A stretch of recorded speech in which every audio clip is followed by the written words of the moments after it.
Hello, my lovely viewers, and welcome. I am Kira, a romantic ace, and tonight we are starting Chapter 8 of Endless Summer, Book 3. So with that, the stinger for Chapter 8 is Cetus is all that stands between you and reuniting the island's heart. With pirates on your side, can you bring the monster down for good? Let's find out!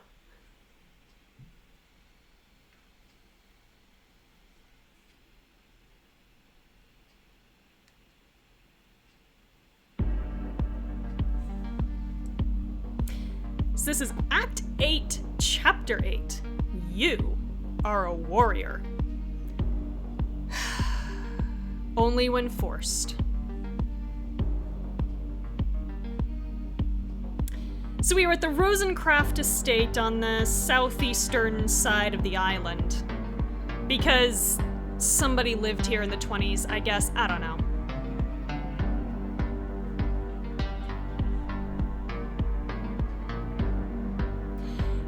Your friends stare at the fiery horizon in abject horror. Guys, it's time to finish Cetus, once and for all.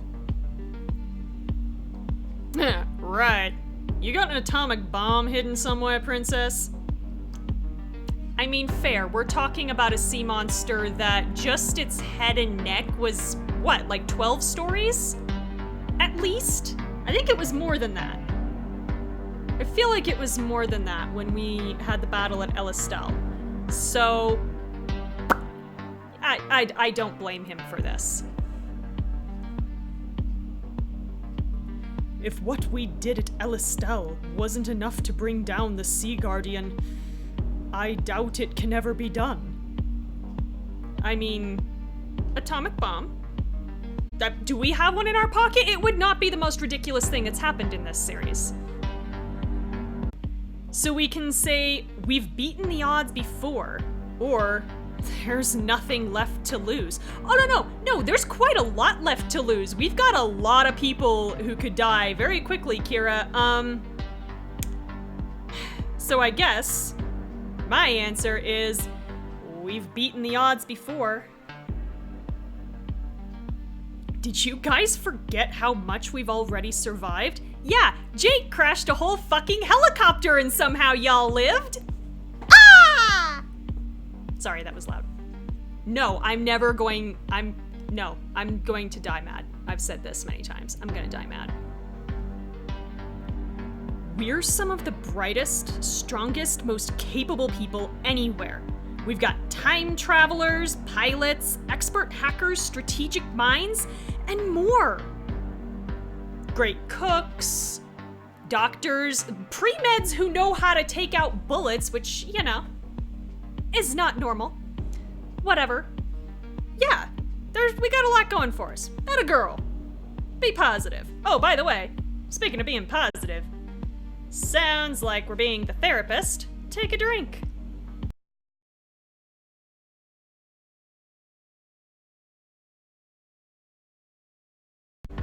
I'm done worrying about odds.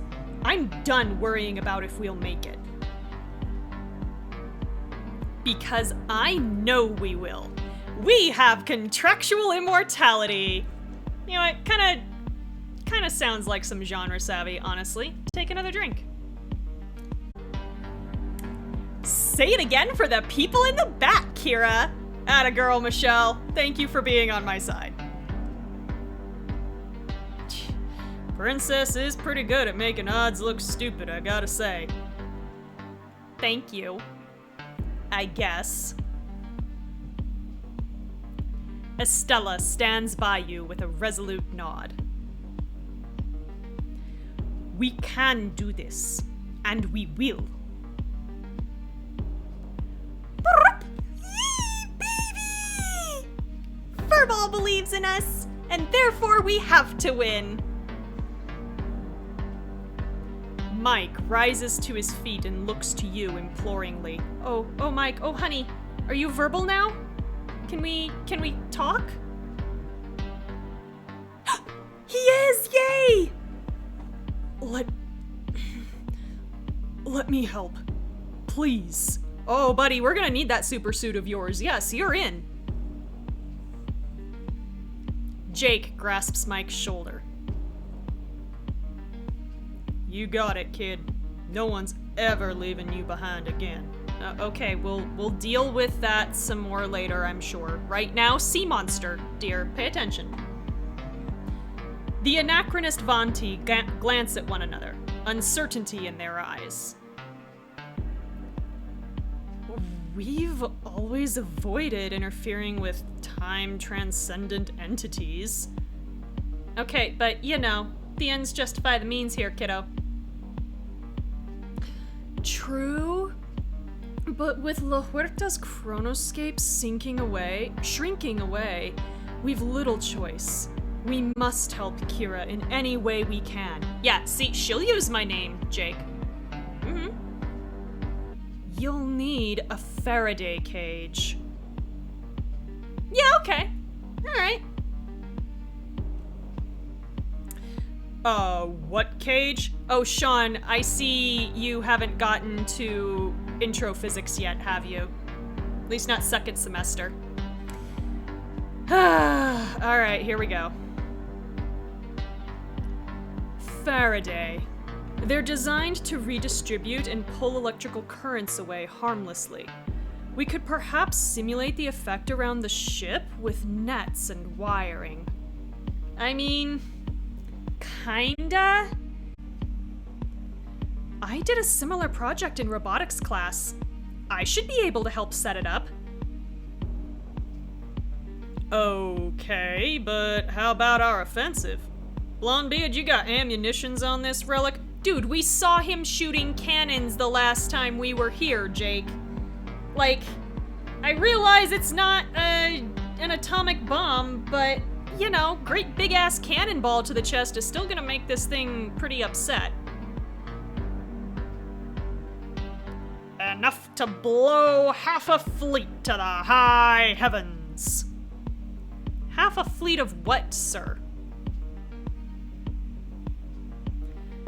Sounds like we've got our work cut out for us. Let's get to it. Go team! Yvonne gingerly draws the cutlass you gave her.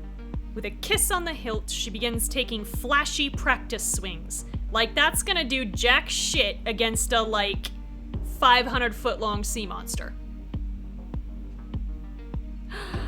Shoo shoo! I hope you're ready to taste sea monster. Oh god. She's gonna get us killed. That's where my sword went, you thieving, unsavory picaroon. Hey, we found that sword in the future past. Past future. I don't know. This is worse than X-Men. Yvonne grits her teeth with a sneer at him. Malatesta launches himself at her, and they fall onto the deck, wrestling over the cutlass. Oh, for God's sake, just get it over with already, you two. Just, not in front of us. Go off by yourselves, deal with your unresolved sexual tension, and come back when you're ready to be grown up and, fight a sea monster. No! I won't let you take Shushu from me! Take it from you? This blade is mine, forged by my own two hands. Okay, that's nice. Deal with this another time. We don't have time for this childish prattle. Oh dear, that is simultaneously genre savvy and rival sneering. Take 2 drinks. Someone who doesn't have attachments to the sword should decide who gets it. Malatesta glares at Yvonne. He leans down to place the cutlass on the deck between them. Fair enough. What say you, Kira? Of course we're the one who has to decide. Alright, so Yvonne gets the cutlass, or Malatesta gets the cutlass. I don't give a shit about Malatesta, so Yvonne gets the cutlass. If she can fight better with it, she should have it. Thank you, Jake. Thank you, Kira. She tucks the cutlass into her belt with a loving pat on the hilt. Activity slowly comes back to life across the deck. Sean and Jake approach you. Kira, it might be smart to get a better view of the area from back at the cliffs. Yeah, if we're gonna do this right, we gotta get a lay of the battlefield. What strategy do you think we're gonna come up with, Jake? We're fighting a fucking sea monster bigger than, you know, the World Trade Center. It's fine. I can take you back. Wow, that is not Malatesta's voice. Hang on. I can take you back. Could use the change of scenery about now. Several of your friends accompany you into the rowboat. You cross the water and walk up to the cliffside. Whole lot of sea for old Nessie to be hiding in. Perhaps we should post a few lookouts up here. Yeah! Some of us could use lights or something to signal when we see Cetus coming. 1 if by land, 2 if by sea? Sean, what do you think? Sean? I love how finally they're not just asking us, we're actually asking someone else, and apparently Sean's not paying attention? Or is gone? You turn and see Sean halfway down the trail clutching his leg. Oh yeah, remember he got shot. You and Michelle rush over and help brace him on his way up.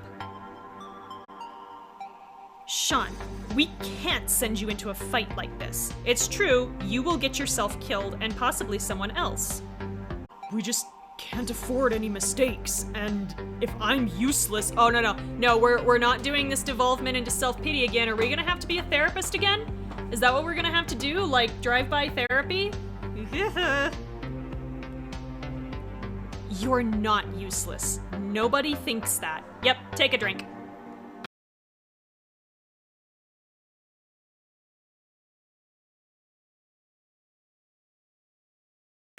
There is a way you might be quite helpful, actually. The clockmaker removes a set of brass earpieces from a compartment strapped to her torso. Using these communicators, a sentry group could speak to those on the vessel and advise you on what best to do. Given how giant Cetus is, we'd get a better idea of what he's doing. We could really help Kira strategize. Whoa, me strategize? I have zero, like, naval combat experience. Really, this should be Yvonne, Malatesta, and maybe Kelle. Although if I'm right about Kelle, he's actually a code talker and not a combatant. But all right, so what do we do? Do we accept the, or do we take the communicators, these little brass earbud thingies that I'm sure have been sanitized and totally won't give anybody an ear infection, for 18 diamonds? Or do we do without? I mean, I'm sure it won't really, like, be the deciding factor in defeating Cetus. Obviously, the plot demands that we do, but I'm gonna take them anyway. Oh, and they were a clue! Yes! Ha! A wise choice. That's now 2 out of 6. She hands out communicators to Sean, Raj, and Michelle. I suppose it's as good a time as any to see if I'll make a good coach. Yep, learn on the job, buddy. I've been doing it for 2 2/3 books. You, Sean, Raj, and Michelle exchange hugs before you head back to the Dorado. Yeah, remember the last time we separated, y'all? You know, we'll find each other again in a couple decades, probably. It's cool.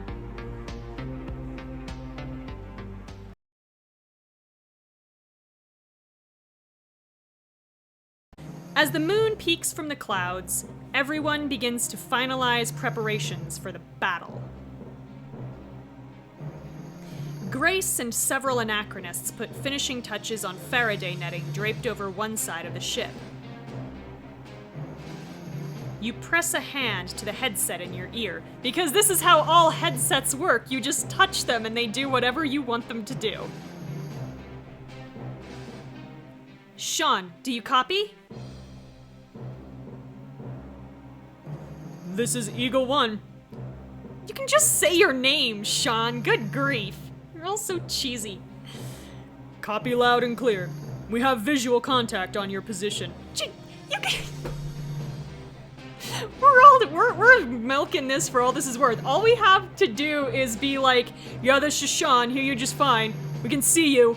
No, we have visual contact on your position. Everybody's just eating this up. This is great. This is fantastic. Alright, everyone. Any last words before we get this show on the road? Yes, don't die. I actually liked the ending of Battlestar Galactica. The way... Whoa, Diego, spoilers? I haven't seen the ending of Battlestar Galactica. Hey, spoilers! I'm still on season 3. Thank you, Craig. I'd say we're ready to go, Kira. Are we? Jake, you don't want to be dramatic? There's nothing you need to say or do? Nothing? You're just gonna sit there? This is the one time you're not gonna be dramatic? Really? Just gonna drop the ball on me, huh? Okay.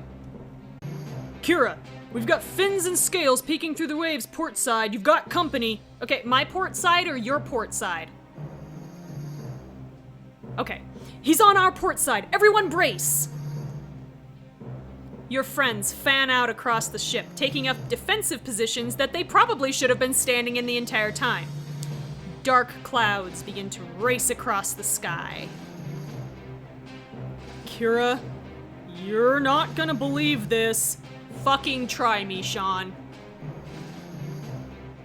Not gonna believe what? Oh god. Kira? Cetus isn't alone. Joy. Something slams into the side of the Dorado, sending everyone sprawling. Davy Jones himself! The beast's at the bow! Holy shit! Okay, whoa, hey, whoa. See, now they're kind of acting like he has eyes, like little slitty things we're seeing here. And I do like here they've made sure the angle, the lure is cut off. Where they haven't up till now. Thank you for that. He does look pissed, though. Yep, see, but they didn't do it here, which is irritating. He roars in Sea Monster. Your time has come, Sea Guardian! Okay, everybody's being very confident about this situation, and I am not sure this is warranted. You feel the Dorado shift again. The sea begins to drop away as you're lifted upward. Fuck. What's happening? Guys, look behind you!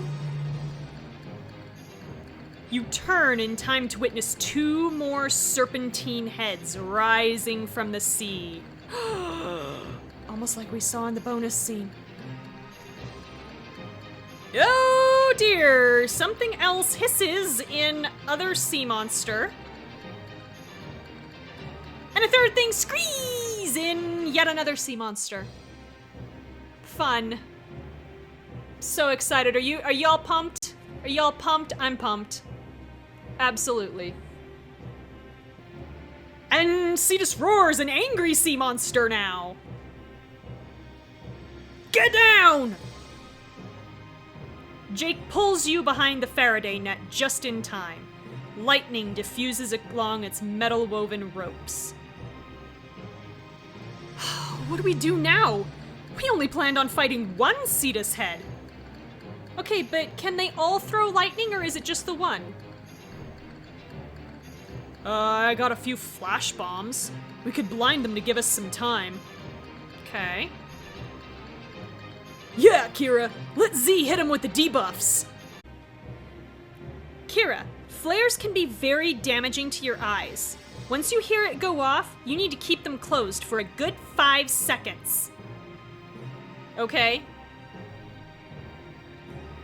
Gotcha. Jake, Craig, and Estella stand ready at the harpoon guns when you join them. Grace and Alistair grab the ropes for hoisting the Faraday net. Okay, so 5 seconds. Gotta wait 5 seconds. Okay. 5 seconds. Fine. Okay, I can do this. I can do this. Zara lights the fuse and throws the flash bomb high in the air. Cover! You hear a pop and bury your face in the crook of your elbow. Okay, wait. Keep waiting. 5! Okay. Alright. You raise your head and the worst has passed. All 3 Cetus heads are blinking wildly, unable to focus. Especially when you consider this appears to be a deep sea monster, so these flares probably didn't even have to be that bright. This is a good move. Fire! 4 different harpoons with thick chains shoot from cannons and embed themselves deep in Cetus's neck. And now he roars an angry sea monster! Your friends scramble to the chains attached to the harpoons, heaving with all their strength. You turn and see the green and red heads snapping at the netting and ripping it to shreds. Fuck. We have to hurry! Without that netting! We're fried chicken. Alright, everyone heave! You strain together, and Cetus's head falls onto the deck. This creature with a 30-foot neck just got brought down by a handful of co-eds with some chains. Okay. Sure. Mal, where's the cannon fire? We can't hold him forever! I need the beast to look up! We won't pierce the skull from here! Yvonne glances furtively to Malatesta, then climbs atop Cetus's head. Evie, are you mad? Get down! Angry sea monster roar. Cetus rears upward, snapping at Yvonne with teeth the size of swords. Mal! Are you blind? Take the shot! But I'll hit you too! Finished with the netting, the red and green heads tower above you. Time is of the essence. So we can say Yvonne move or Malatesta shoot. No, we're not risking Yvonne. Yvonne move! But get off! Evie, please. Yvonne stares down Malatesta before sliding off of Cetus's head. Malatesta lights the fuse and everyone braces. Because you have this delay while the fuse burns down anyway, so it doesn't matter. Evie could have just jumped off right before the fuse actually goes. Like, what the hell? Boom! The cannonball rips through the bottom of Cetus's skull, flying out into the sea. Gross. Surprised sea monster roar. The scarlet and green heads thrash violently, reeling from the pain of the blue head's loss. Alright, 1 down, 2 to go. We got some fucking, Hydra vibes going on here. Malatesta strides forward, glowering at Yvonne. Even for you, Evie, that is the daftest! Cetus's maw twitches, twisting around Malatesta's ankle. As the head slides off the deck, It pulls the pirate captain with him. Oh no! We've lost Malatesta! I'm so sad! Yeah, okay, whatever. Malum! Yvonne chases after him, trying to pry his foot loose. When her efforts to free him fail, he reaches out with his hand. Give me the cutlass! Mal, of all times! Oh, for God's sake, Yvonne, he's trying to save his own life. Trust me, Evie! Her eyes soften, brimming with fear before she hands it over. Mal quickly hacks at the teeth. His attacks free his foot, but the cutlass is lodged into Cetus's teeth and descends overboard with the rest of him. Well... As the storm rages ever harder, the two pirates tumble onto the deck. Le monstre bleu. He is gone? Yes, Evie. You did well. Rest now. Whoa, hey, whoa, what? Rest what? Yvonne's eyes close as she loses consciousness. Why? Malatesta places his arms around her protectively. Wait, why did she just pass out? What did I miss? The two remaining heads begin to sway menacingly. As the rain falls in blankets, lightning crackles in their teeth. Damn it, I was really hoping it was just the blue head. Shit. Angry sea monster number 1. Angry sea monster number 2. Oh, we can't defend from electrical attacks anymore. Okay, so nobody get hit. Oh, hey, Kella has another line. We gotta get the targets away from this boat before we're pulled under.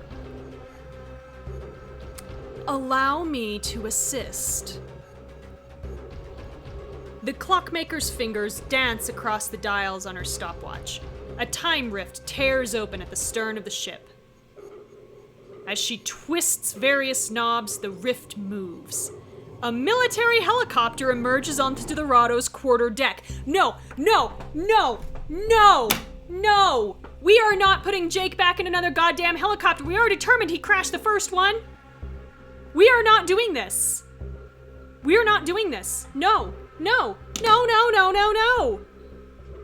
Jake, don't you dare. Don't you fucking dare. No, you're gonna make me cry again, aren't you? The two pilots bolt for the helicopter. I don't know. Malatesta passes the island's heart to Zara, who runs after them. Craig pulls the laser cannon out of his bag. Everyone's just got this like giant bag of holding where, you know, you can fit literally everything inside it without increasing your encumbrance at all. I swear to God. While following the others, he begins strapping the weapon to his shoulder. Oh no, I'm gonna have to go with you, aren't I? Time for Plan B. Be obliterated. Oh my God.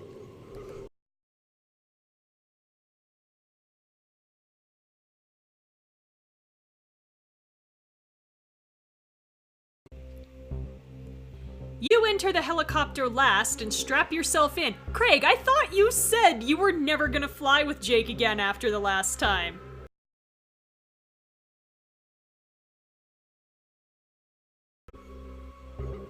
Buckle up, everyone. This is gonna be a rough ride. Rougher than getting shot at with missiles and losing our entire tail rotor and spinning into the ocean? 'Cause it's gonna be hard to top that, Jake, I'm not gonna lie. Although I am going to throw up, and it's going to be all over you. As you ascend between the Dorado's masts, both of the heads disappear under the water. Oh, what are they doing? Mike's bionic eye widens. He's staring at a radar display on the dashboard. Jink 9. Whatever that means. What? It's a sneak attack! Jink 9! Whoa, shit! Okay, yep. Angry sea monster! A spire of green scales bursts from the water. Fangs the size of a man crash together mere feet below you. Jake pulls the helicopter sharply to the left.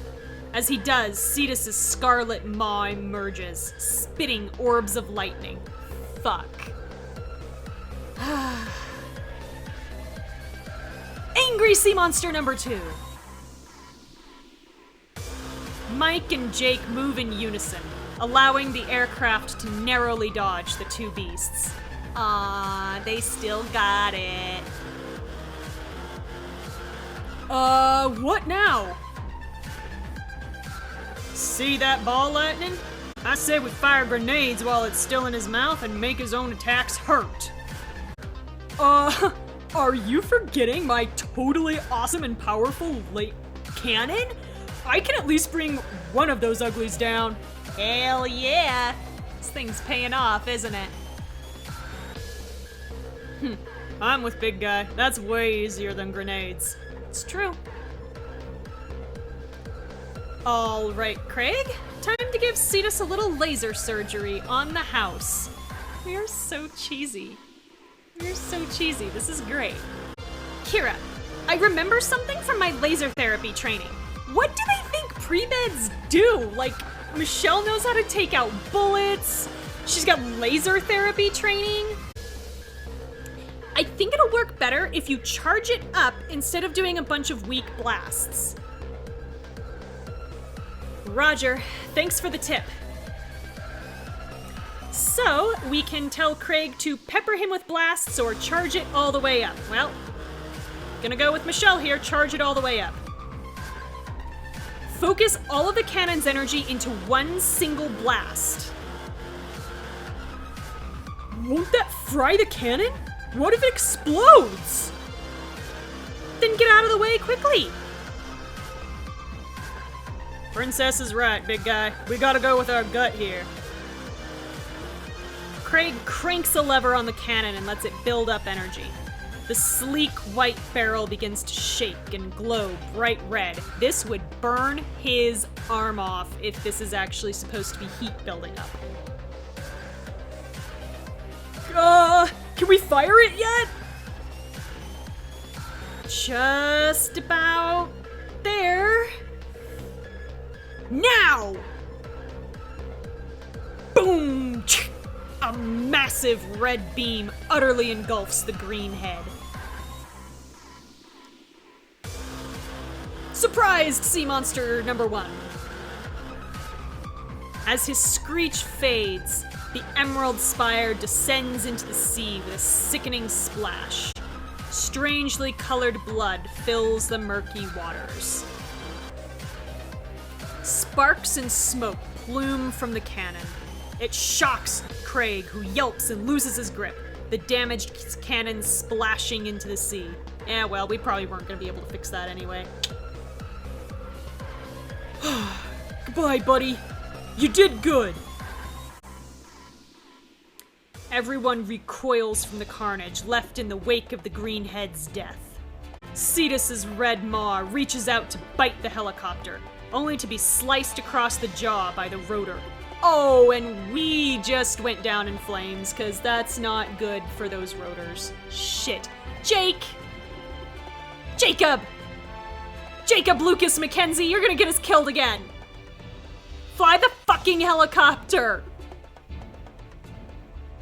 Angry sea monster number 2. As the helicopter totters in the air, you notice smoke coming from the rotor above. Jake, ace pilot that he is, literally doesn't know where his ends are.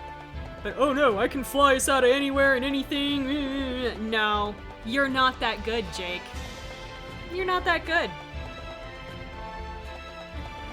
Turn the course back to the cliffs. Hope we can make it. Are you serious? We you another chance! Thank you, Zara. Everyone braces as you careen toward the cliffs outside Rosencraft Estate. Crash! You come down hard on the rocky soil, the helicopter bucking as it drags to a stop. This boy. And you didn't even have the decency to be dramatic before you went off and tried to get us killed. I'm a little jilted, I'm not gonna lie.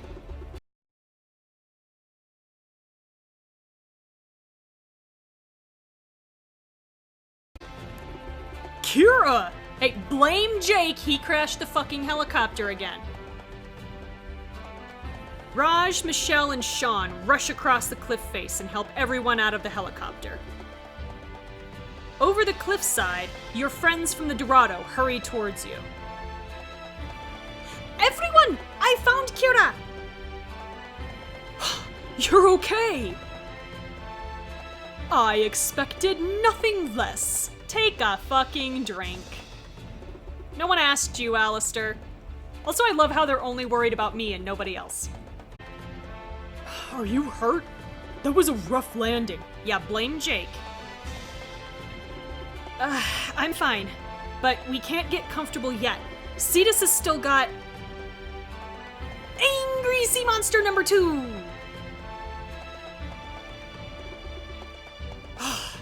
You'd think losing his bros would at least slow him down. Yeah, rude.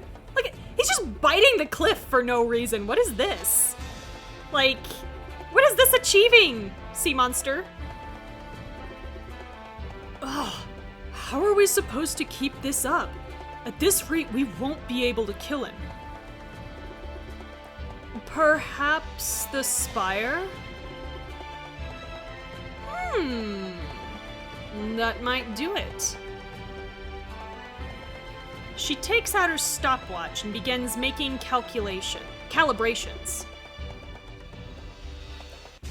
This device is nearly spent. Kira, are you familiar with Rourke's Masada facility? You mean the place we blew up? If I set this correctly, and get a rift close enough to his head, we may be able to use velocity and the building's blade-like shape to impale him. Huh.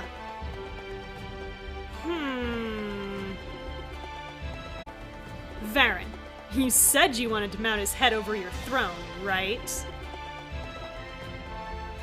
I did. Why don't you help me with that? Clockmaker, hand me that timepiece. No, Clockmaker knows how to use it. Why are we trying to take it? Of course. While Varen and Estella begin lobbing stones at Cetus to draw his attention, you give the Clockmaker's stopwatch a twist. A shimmering tear opens just beyond the cliff's edge. Through it, you can see Masada's silver spire getting rapidly closer. Happy sea monster face? The scarlet head peers at the rift, drawing closer to it when the tower bursts through. Surprised, sea monster number 2! Several stories of Masada violently tear through the massive anglerfish-like head. Oh really, you're not gonna show us that? Come on. I feel cheated with my bloody, violent gore and death. Death. It twitches and struggles, but soon succumbs, teetering heavily toward the cliff. Look out! Everyone scrambles backward except Quinn, who raises a hand toward the falling sea monster. Sweetie, no, get back. Quinn, no! Something begins glowing in Cetus's neck. Estella runs toward Quinn. A burst of light floods the area. When the haze finally clears, there's no sign of Cetus or Masada. Estella is holding the shining second half of the heart. Quinn gasps for breath beside her. Is it over? It is. It finally is! Gotta say, Kira, that was the most badass thing I've seen over this entire trip. Oh my god. And we can't tell anyone when we get home? She's something to tell our grandkids, that's for sure. Yes, as a hypothetical story that, you know, Auntie and Uncle definitely did not do themselves. Nope, definitely not. Not a true story, kids. Nope. Baby! You're okay! Yay! Baby! Malatesta kneels over Yvonne as she opens her eyes. I'm still confused as to why she was unconscious, but okay. Mal? I'm here, Evie. I'm sorry about everything. No, mon cher. I was wrong to take it. I was so mad with you that I just did exactly what I would have done. You can't blame yourself, Evie. I don't know why he's getting southern. I'm sorry. Mal, Oh my god, are they gonna kiss? Just get it over with. They're only a breath away from each other when they seem to realize they're not alone. They look away, clearing their throats. Self-centered codfish. Scurvy mutt. Okay, that sounds kind of racist, but whatever, dude. On its own, the second half of the heart suddenly tears free of Estella's grasp and flies toward Quinn. That sounds terrifying. What? As it arrives in her hand, Quinn's face contorts in pain. No! Despite your tightening grip, an invisible force pulls the first half of the heart away. It streaks toward Quinn, joining its twin and becoming a perfect sphere.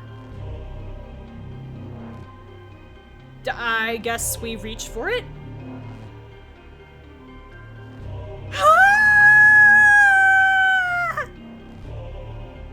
You try to grab the heart as Quinn's knees buckle. The earth beneath her suddenly caves, becoming a crater. Son of a bitch! This is escalating quickly. Whoa! Quinn, can you hear my voice? You've got to fight it! You try to climb down to Quinn. The cliff continues to cave, sending your friends struggling to keep their balance. Oh my god, we are all gonna die. I can't take this anymore. It won't stop. It'll never stop. It's gonna hurt you. Streams of light erupt from the heart. Vanu suddenly floats in the air in front of Quinn. Whew, okay, that, made me lightheaded doing that. Alright. This is its neutral expression.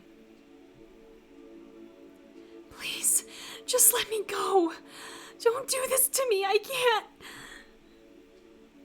Vanu's hands glimmer. A small purple camera smokes in his grasp. Wait, why is it a he now? I think up until now, Vanu's pronouns have been it. I could be wrong. It's okay. It's gonna be okay. Okay, it's okay and it's gonna be okay are two very different things, Kira. Kira, that's my camera. The one I used to take family pictures before... Oh, great, another source of trauma. We're gonna end up being a therapist again, aren't we? I'm doing a lot of work this chapter. Before... Kira, What do I do? Alright, so we can take the salvaged camera for 12 diamonds, or let it go. Let it go. I'm not trying to be on key. Sorry. No. Alright, Quinn. Process your domestic trauma here within about 5 minutes like everybody else has been. We're gonna take the salvaged camera.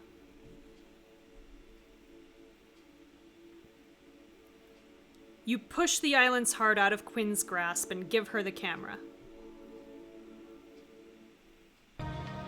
A school gym is packed to the walls with science experiments and a raptured audience. On a makeshift stage, a tall, red-headed man offers a friendly smile to the crowd. Oh, so this must be her dad. Okay. Thank you again to our sponsors, but most importantly, to all of our participants. Your inventions and experiments have made this year's fighting chance competition our most successful ever. We are just stealing all of your ideas under the guise of a competition and using them to profit. That's what I'm hearing. And it's probably children to boot. Before we announce the awards, I'd like to give a warm welcome to the most inspiring person I know, my daughter, Quinn. Quinn hops up onto the stage, gives her father a warm hug, and beams to the crowd. Welcome, everyone!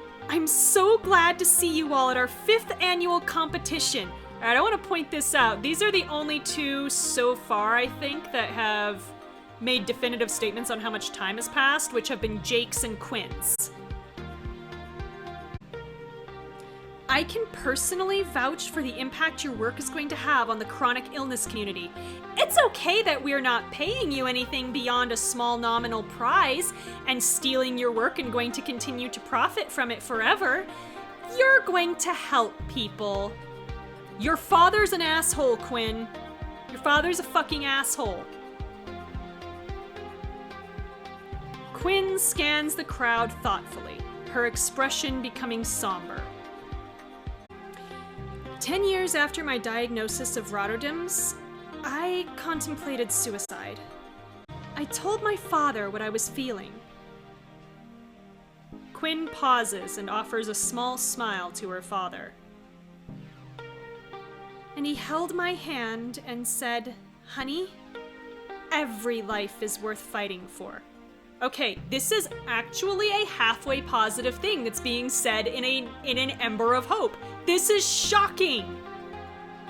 Holy shit, it's not a complete trash fire yet. That's why the Kelly Foundation exists, to fight for every life. You should all be proud of the work you've presented today. To anyone here who takes 50 pills a day just to function, to anyone who loses 16 vials of blood to testing and then goes back to work, ouch. To anyone who fights against their own body on a daily basis, you are phenomenal. You are a warrior. You are stronger than you know, and you deserve every moment of time you have. And I won't stop fighting until all of you defy your doctor's expectations. Never mind that I had the help of, a magical island heart crystal to cure my Rotterdam's.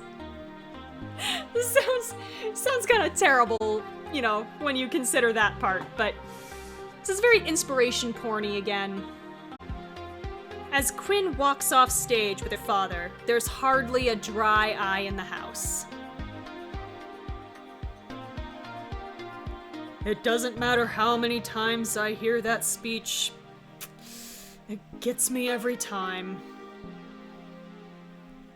Dad! She chuckles as he pulls her into a hug and kisses the top of her head. Do you have the numbers in from the fundraising yet? Yup. You're not gonna believe this. That bad? But the event's gone so well! Bad? It's amazing! It's only April and we've already received more donations than all of last year. Woo woo! Are you paying all these people who made all these, like, inventions and shit that you're celebrating? What? Are you serious? He takes a few donor checks from his coat pocket and holds them up for her to see. Oh my god. With funds like this, we could get more staff and fund more scholarships and a whole lot more. Be proud of yourself, Flipper. You've made something wonderful here. You're back on the cliffside, arms tight around Quinn. She stares up to you, eyes wide. Well, at least I can say this wasn't as terrible as Diego's or Grace's or Jake's. This was kind of on the level of, like, Sean's, I would say.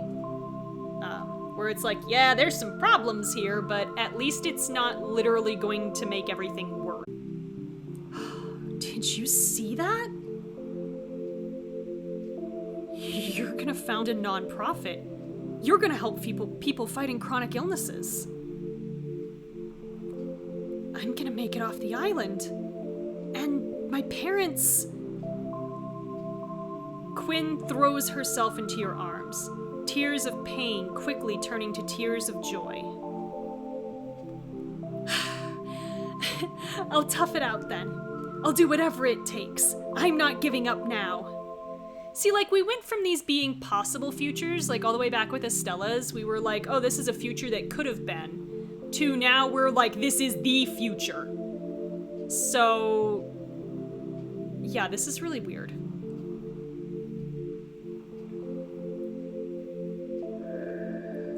Anyway, that's another ember of hope.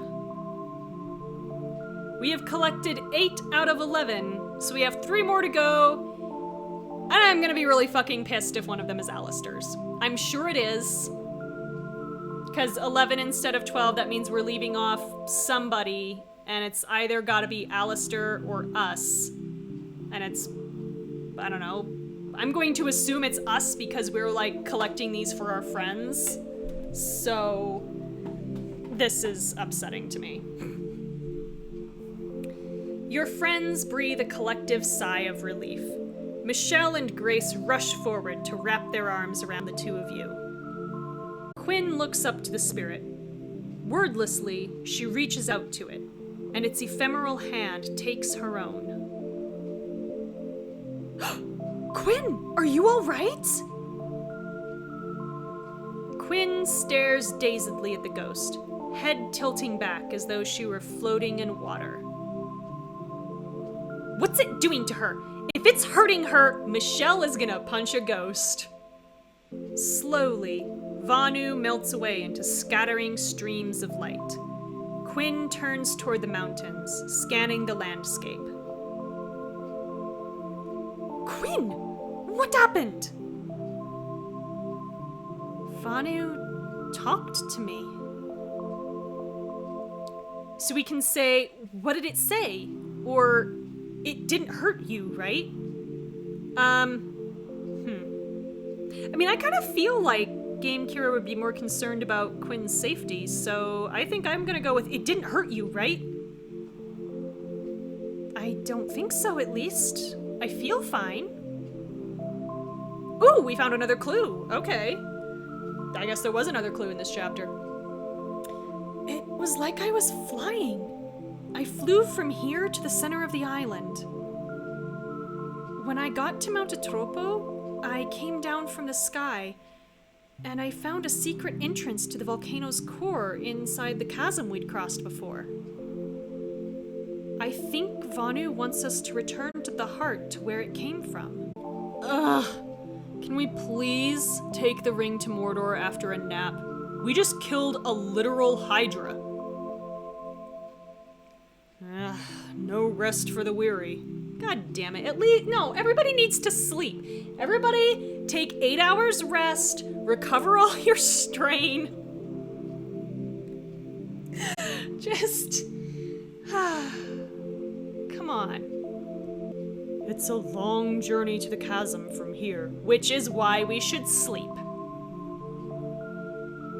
The clockmaker glances toward one of the other anachronists, who hands her a small cylinder. Distances in time and space are our specialty, remember? Which is why we can afford to sleep tonight. Ugh! Within the rift's undulating border, you see mountains and a snowy forest. The chasm shouldn't be far. I'd send you beneath Mount Atropo, but it's a nexus for time anomalies. No problem. Thanks again for everything, Clockmaker. Zara grins and holds out a fist. The Clockmaker gingerly bumps it with her own. The Clockmaker gets references about I Am Legend, but is iffy about fist bumps? Weird. Keep it real, dudes. It seems we are also parting ways, Ami.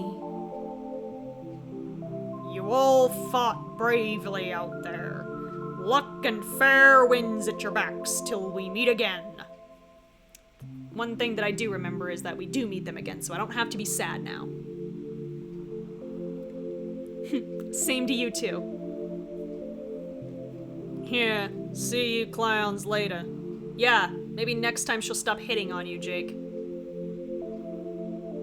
Everyone steps through the time rift.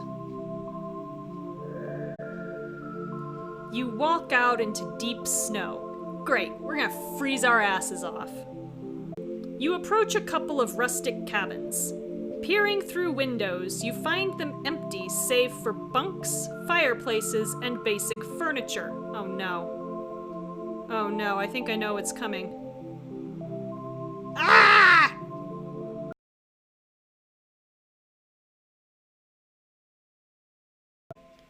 We're lucky to have anything in this kind of weather. Let's get inside and get some fires started. You notice Jake muttering to a few people in the group. Oh no. Diego smiles at you. Oh god. Oh shit. Okay. Hey, everyone! Let's go help with that fire building. Oh no. Oh no, oh no, oh no, oh no, oh no, please don't make me do this. I don't think all of us can get genre savvy, come on. It's a very complicated fire, okay? Come on! Jake sidles up to you and whispers in your ear. No, don't do the whispering thing. That might work on me. Join me in the other cabin?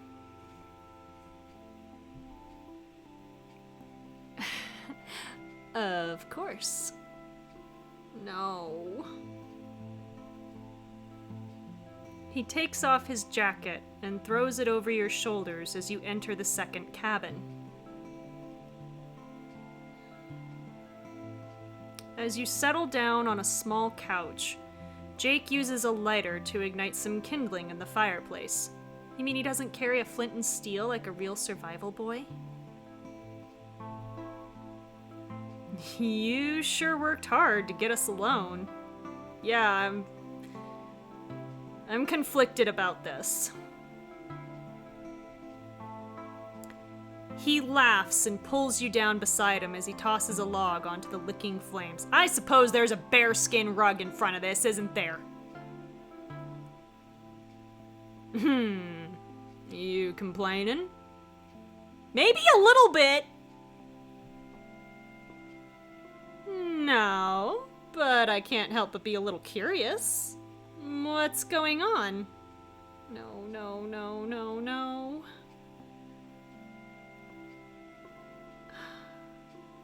I guess I have something I want to say. Now you want to be dramatic. Couldn't be dramatic before we all tried to get ourselves killed to the sea monster. No, you have to be dramatic now. Pick a brand! Jake opens his mouth a couple times, only to close it right away. He laughs and shakes his head. I don't know why this is so hard. Really thought it'd be easier.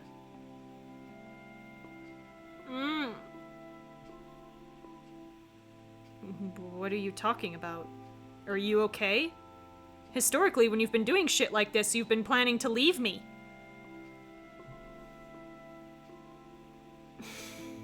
Better than okay. No. He takes your hand delicately in his, holding it in the space between you. Don't do this, don't. No. Now he first names us. Kira, I spent the last 3 years of my life running away from everything and everyone. But as soon as I met you, I stopped running. No, you didn't. You kept trying to run for a while, boy. I woke up every day excited just to be by your side. No. And when I think of all we've been through, I never want to run away again. Don't do this. Jake? No! He lays adoring kisses along the top of your hand. No, this would work on me. Stop it! Finally, his pale blue eyes raise to yours. God fucking damn it. Marry me, Kira. Okay, first of all, you could ask nicely.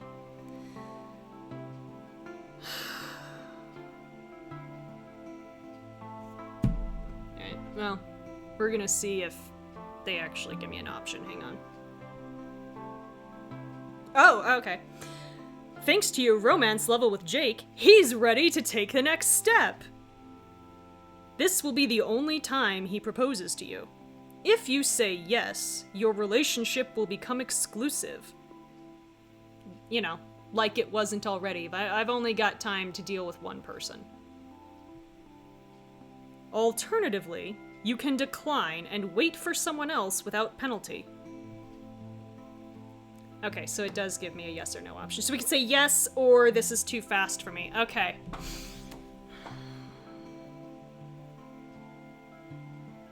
I have a lot of problems with this. Not the least of which is technically this is too fast because real time that we've all spent together. And like, we'll particularly look at Jake, so we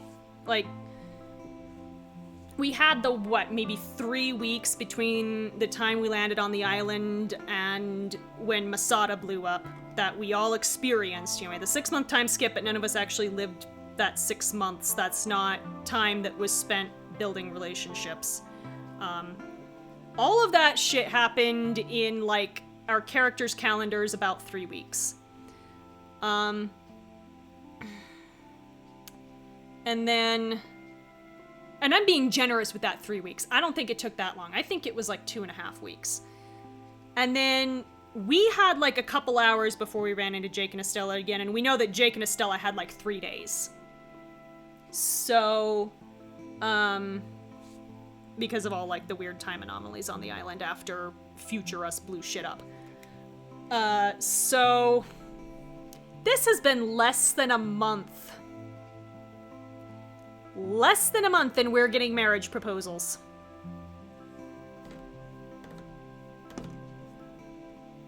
This is not okay. Like, I'm sorry, I know this is supposed to be like, woo, whirlwind romance, blah, blah, blah, but a month is not long enough to decide you want to marry somebody. I'm sorry, it's not. We barely know this person. Like, how does he act when he gets the flu?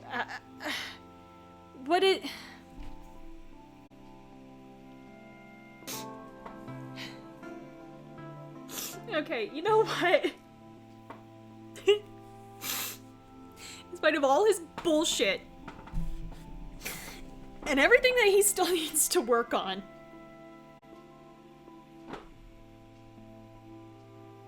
that boy is still a good person and he deserves happiness, so yes. Jake blinks back tears, smiling ear to ear before pulling your lips to his, eager to feel you against him.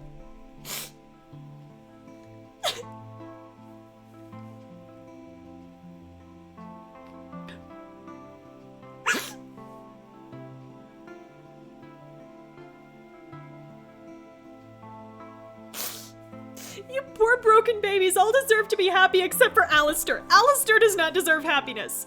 He's a terrible person.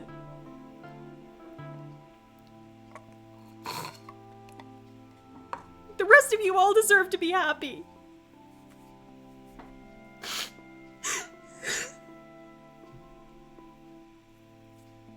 When you finally separate, a dry laugh escapes him. Well, that's a relief. Scared I'd say no? I spent 15 minutes or so considering it, so yeah, probably.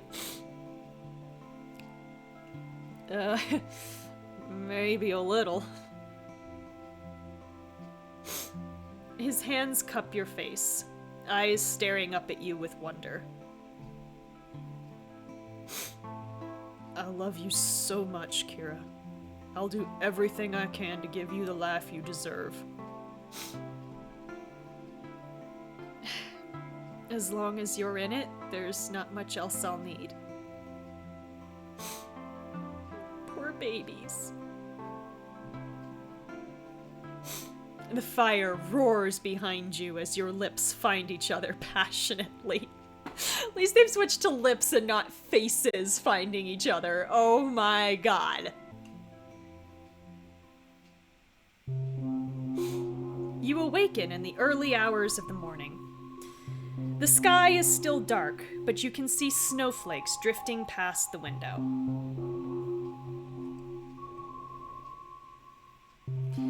Jake's arms hold you close, his quietly snoring face nuzzled into the nape of your neck. Oh, that is cute, though. My heart. A beam of blue-green light briefly flashes through the window. Huh? What was that? You catch sight of it again. The light is coming from a glowing sphere being carried away through the trees. Did we just lose the heart again? Someone's taken the island's heart. God fucking damn it. Shit. Fuck. Ugh. And that's where they leave us. Chapter 8 is complete. We found both clues and the Ember of Hope, so my completionist thing is doing well.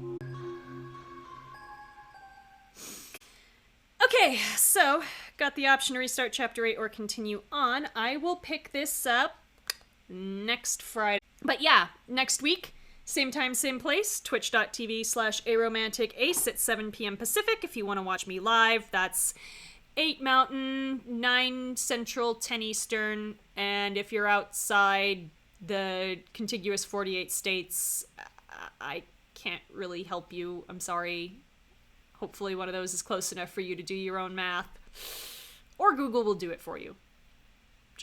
You can just type in like 7 p.m. Pacific and it will tell you what your, local time is if you ask. So, yeah. Where where hopefully I will do less crying because now the agonizing choice is over. Well, yeah. Stay tuned for that. But yeah, enjoy whatever it is you do between now and next Friday.